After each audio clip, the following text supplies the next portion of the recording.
Hey, my name is Phil. I work with Milligan College, and I want to welcome you to video devotion number 9 of X-Ray Vision, where we're going to take a look at 1 Kings chapter 18 and our hero Elijah, and we are going to see some major spiritual warfare being waged.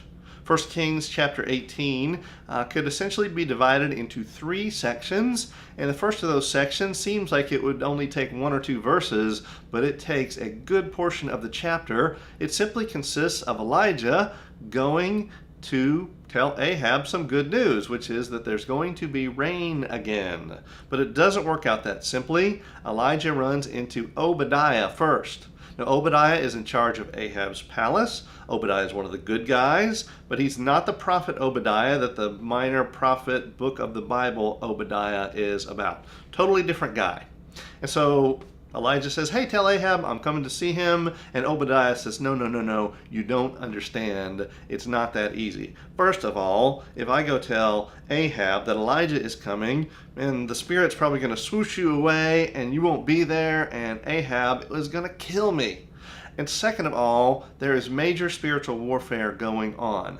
Jezebel, Ahab's wicked wife, has slaughtered all kinds of the prophets of the Lord, and I, Obadiah, am working kind of in secret, kind of covertly under Ahab, trying to protect and save the lives of as many of these prophets as I can. I've got 100 of them, 50 each in a couple different caves. I'm bringing them food and water, and you are going to mess this up. And Elijah says, you know what? Tell Ahab I'm coming to see him today. I'll be in his presence today. And so this is as bad as it gets under Ahab. And a lot of it has to do with Jezebel. Ahab has disobeyed God's command not to intermarry with the foreign pagan peoples around them. Jezebel, his wife, comes from up by the coast of Tyre and Sidon, and she comes down and she brings all her pagan practices with her, especially the worship of Asherah.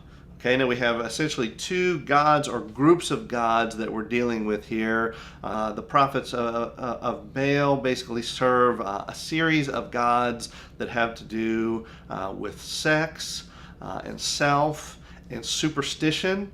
Baal is going to be translated forward into the New Testament demonically as Beelzebub. We're talking about demons and the prince of demons here. Man, this is just bad, awful stuff. Asherah is a favorite goddess of the peoples of Canaan. She has to do with fertility. She has to do with weather stuff.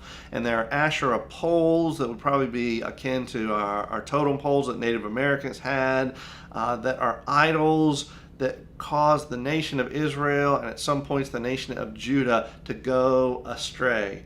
Now we're going to remember our first 2 commandments of the 10 commandments are number 1, you shall have no other gods before me.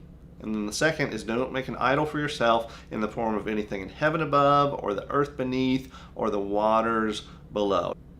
And so the second section of 1 Kings 18 then is Elijah actually coming into Ahab's presence.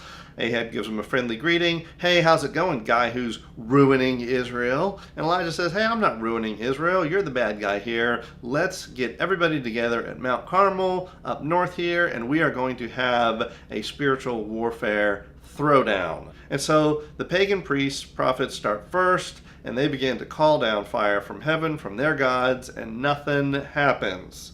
And they start to get more frantic. They eventually begin even cutting themselves and making themselves bleed all over the place. Elijah is taunting them. It's a pathetic scene. Nothing happens. The people kind of watching on nonchalantly, and then it's Elijah's turn, and Elijah says the theme of my sacrifice is going to be water. Let's just drench the life out of this sacrifice of mine, get water all over the place, even a trench around it is going to be filled with water. And so Elijah, man, makes it even harder for him to be the one who wins this, except again, we're talking about the power of the Lord. It's no problem for the Lord to make a very wet sacrifice be consumed with fire. And the next thing you know, the people suddenly come to life. People who before this basically just sat silently at the beginning of this contest, and people whose most enthusiastic response prior to this was,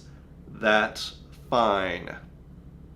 That's fine was all the excitement they could muster up. But suddenly when the Lord shows himself to be real, shows himself to be powerful, they come alive. Elijah says, hey, finish off these 850 priests and prophets, and the next thing you know, they're dead. There's a great victory. And the third section then of 1 Kings chapter 18 is that Elijah kind of essentially starts to run for his life again, as the beginning of the prophecy of rain starting again is fulfilled.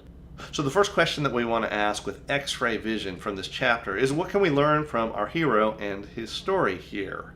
And you might expect me to say, hey, don't be a pagan, demon-worshiping prophet or priest of Baal or Asherah kind of person, but be a faithful Elijah, God-worshiping kind of person. And the reality is this, though.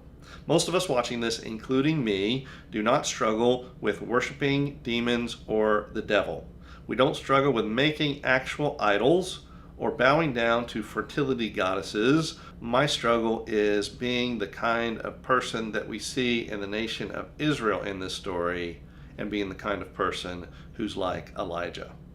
Because you see, I tend to have a problem, like the people of Israel did, of being kind of on the fence about who I'm going to worship and who I'm going to stand up for and who I'm going to speak up for. Elijah gave the terms of this spiritual battle showdown.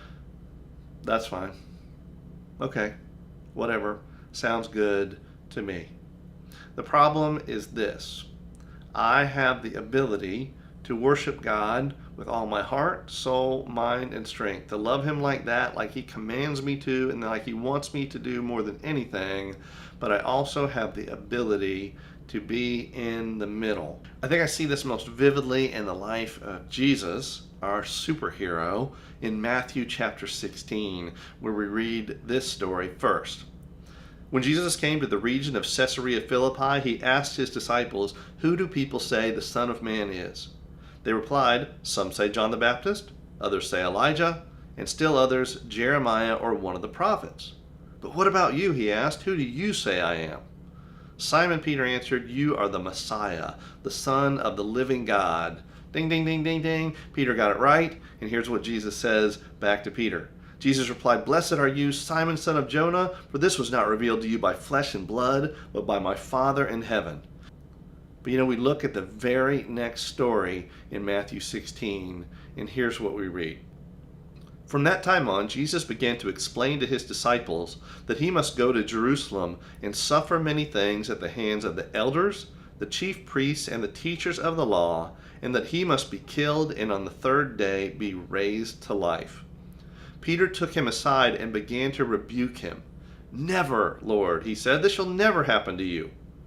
Jesus turned and said to Peter, "Get behind me, Satan. You are a stumbling block to me.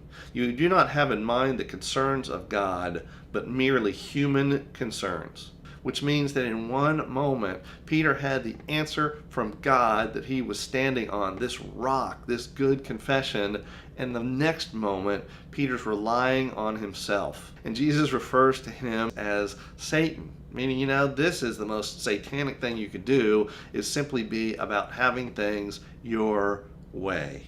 And Jesus says, the struggle isn't whether or not you're going to be Elijah or a pagan priest or prophet. The struggle is whether you are going to have in mind the things of God or have in mind the things of yourself, which turn out to be the way really to follow Satan more than any way, is simply to serve yourself and be about me, me, me. And Jesus says, listen, if you're about me, it's got to be 100%. You've got to deny yourself and look to God. Look to the Messiah, the Son of the living God, as your guide, as your everything.